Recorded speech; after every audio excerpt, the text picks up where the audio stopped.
Yang ketiga, utusan Tuhan. Yang pertama tadi, mereka nak sembah Tuhan, dia buat patung, dia gambarkan, jadilah dewa.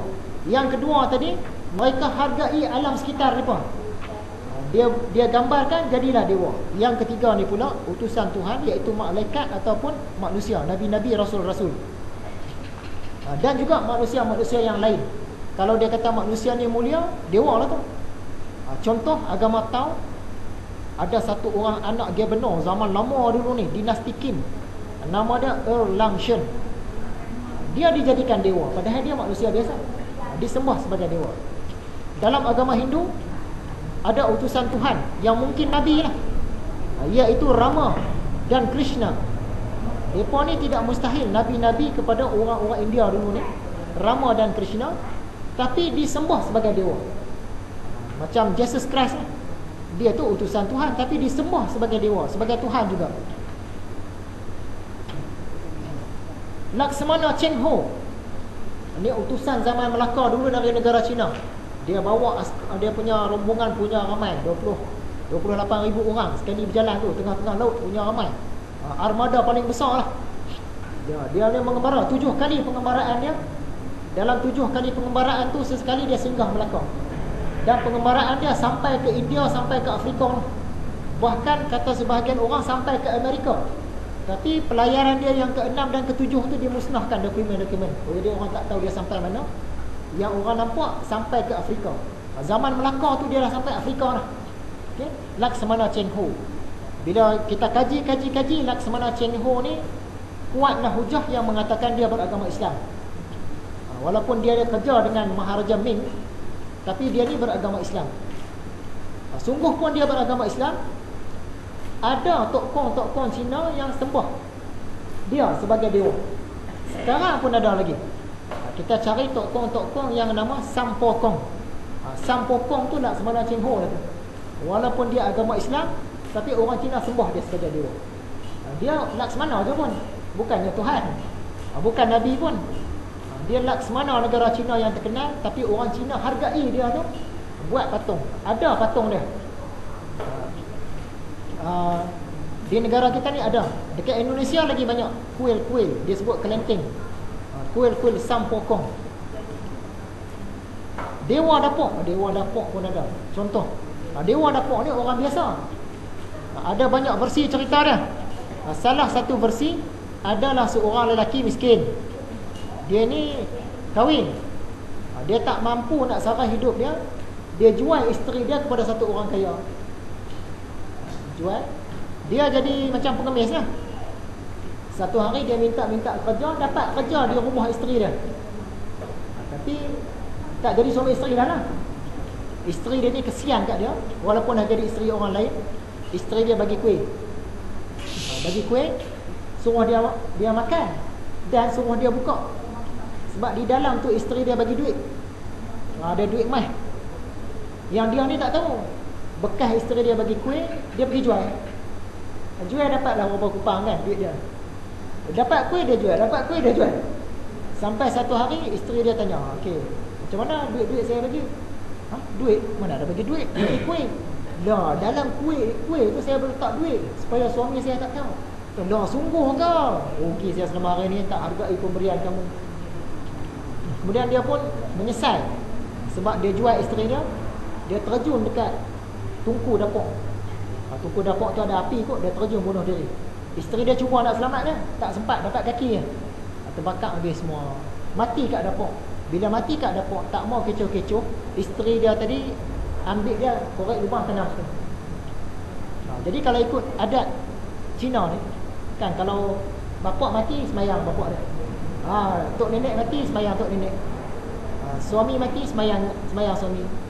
Jadi isteri dia ni, bila orang tak ada dekat dapur tu, dia semayang. Dia semayangkan roh suami dia. Satu hari tengah-tengah dia semayang, orang ternampak, "Weh, hang buat apa ni?" Dia tak tahu nak jawab apa. Dia kata, "Oh, saya sedang menyembah dewa dapur."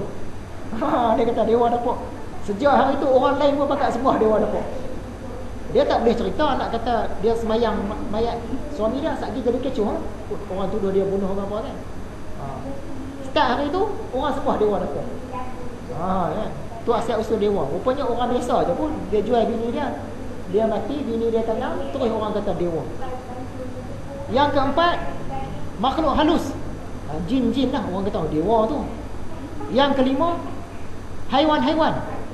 Contoh dalam agama Hindu, satu ketika ada seorang maharisi, nabi lah, yang bernama Manu. Manu ni, zaman Manu ni orang duk pakat buat jahat. Jadi Tuhan pun turun. Tuhan turun dalam bentuk ikan. Manu ni dia jumpa kat kolam ada ikan. Ikan tu bercakap kat dia, Manu, kamu jagalah aku, supaya satu hari nanti aku akan balas jasa kau. Kamu tak rugi je bela aku ni. Manu pun ambil ikan tadi, dia pun bela di rumah dia. Ikan ni makin lama makin besar, makin lama makin besar, makin lama makin besar. Tak cukup, terpaksa buat kolam. Besar daripada Manu lagi ikan ni. Satu hari ikan ni dia beritahu, Manu, kamu pecahkan rumah kamu, carilah apa papan yang ada semua ni, buat bahtera. Sebab tak lama lagi Tuhan akan turunkan bala dia. Sebab orang sekarang ni dah banyak buat jahat. Manu pun buat bahtera. Bila buat bahtera, hujan turun. Turun banjir. Habis mati semua kecuali yang Manu selamatkan saja. Termasuklah binatang-binatang. Ini cerita Nabi Nuh. Tapi versi agama Hindu, dia sebut Manu. Dalam agama Hindu ni, undang-undang tertinggi undang-undang Manu. Sampai sekarang pakai undang-undang Manu nama dia. Manu tu Nabi Nuh lah. Tapi cerita dia dah berubah lah, sampai ada ikan apa semua tu kan. Dan ikan tu pesan supaya ambil benih binatang. Macam cerita Nabi Nuh, sepasang. Tu Manu, dia sebut Manu. Jadi ikan tu tadi dikata dewa. Ikan tu tadi, haiwan tu dikatakan dewa. Kemudian dalam cerita yang lain, Dewa Vishnu. Dewa Vishnu ni pernah jadi babi hutan. Babi hutan pun dia kata dewa. Lembu, dewa. Makhluk-makhluk jahat, geng-geng iblis, syaitan apa ni, dia sebut asura. Yang tu pun dewa juga. Yang keenam, golongan tertentu yang dianggap dewa. Contoh, orang Indian, Red Indian, orang Aztec kat Mexico sana. Mula-mula orang Spanyol datang, kulit putih, dia kagum tengok, kulit putih, dia sembah. Dia kata ini dewa. Bangsa Spanyol tu dia kata dewa. Dewa. Keadaan ataupun peristiwa, mati. Semua orang takut mati. Bila semua orang takut mati, dia fikir, fikir ni yang jahat ni. Dia kata orang takut mati, jadi kita kena buat dewa. Macam mana?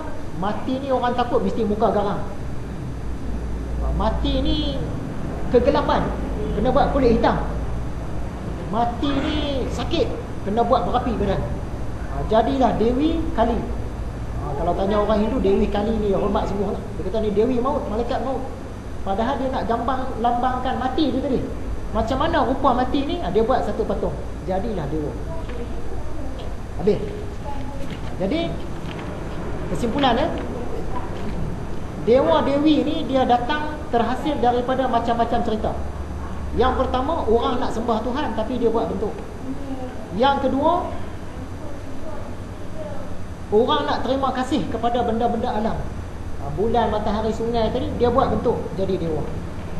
Yang ketiga, dia nak puja utusan-utusan Tuhan, malaikat ataupun nabi ataupun orang-orang manusia biasa, jadi dewa. Yang keempat, makhluk-makhluk halus jadi dewa. Lucifer ni iblis lah, syaitan. Dia sembah syaitan tu, dia kata dewa. Yang kelima, haiwan-haiwan. Dia rasa nak hargai lembu tu, dia kata ni dewa.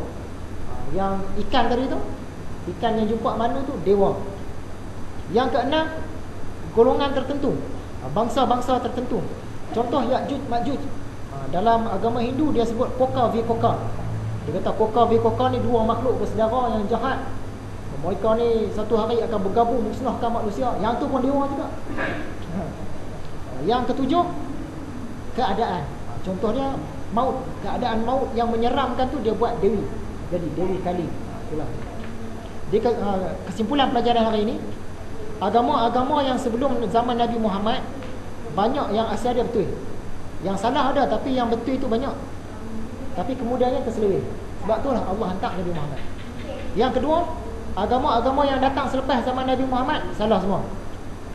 Yang ketiga, fahaman pluralisme agama, iaitu semua agama pun betul, sembahlah yang mana satu pun betul, semua tuju Tuhan juga, tak boleh pakai. Yang keempat, dalam beragama ni kita kena kaji sikit. Macam sekarang kita duk kaji pasal dewa-dewa, habislah cerita dewa-dewa ni. Pelajaran akan datang ni kita akan masuk bahagian yang hakikat lah, sebab dah masuk tajuk af'al, perbuatan. Yang kelima, kita umat Islam ni untung. Sebab apa? Kita lahir-lahir ya dah Islam dah. Soal-soal ketuhanan tak payah cari, ada dalam kitab, ada guru-guru mengajar. Semua tu jelas. Tak macam agama-agama dulu duk cari entah jumpa tak jumpa kan. Yang keenam, kita ni untung sebab kitab Quran kita terpelihara. Kitab agama lain tu semua dah campur tangan lah. Yang ketujuh, kita kalau nak selamat mestilah sembah Tuhan saja. Sembah dia saja, tak bercampur dengan apa-apa makhluk. Bercampur dengan arwah ke, tempat ke, warna ke, tak boleh. Sembah dia tu secara terus. Tak boleh ada wakil, tak boleh ada perantara. Kita jadi tak boleh sembah manusia ke, nak sujud pada manusia ke, nak sujud pada benda-benda selain Allah, tak boleh. Yang ke-8, sembah Allah ni kena tepat. Jangan sembah Allah yang bercampur dengan makhluk. Yang ke-9, kita ni dah duduk dalam agama Islam, kita kena pakat-pakat usaha sama macam mana nak tarik yang belum Islam tu. Yang agama Tao, agama Hindu asal dia tu mungkin betul kan, tapi dah jauh menyeleweng, macam mana kita nak tarik? Sebab ni kerja utama Nabi Muhammad, tarik orang yang bukan Islam masuk agama Islam. Sekadar itulah perkongsian kita malam ni. Pelajaran akan datang dia masuk bahagian hakikat. Awal-awal Imam Ghazali cakap tidak adalah yang maujud selain dia. Tu dia habis. Dia dah masuk, bukan wahdatul wujud. Itu salah. Ni tidak ada yang maujud selain dia. Maksud dia apa yang ada ni pun Tuhan. Tapi bukan macam agama Hindu tadi. Dia sembah yang lain kan. Tak. Ni bahasa kesufian, bahasa dalam. Nak masuk bahagian yang dalam sikit. Wabillahi taufiq wal hidayah. Assalamualaikum warahmatullahi wabarakatuh.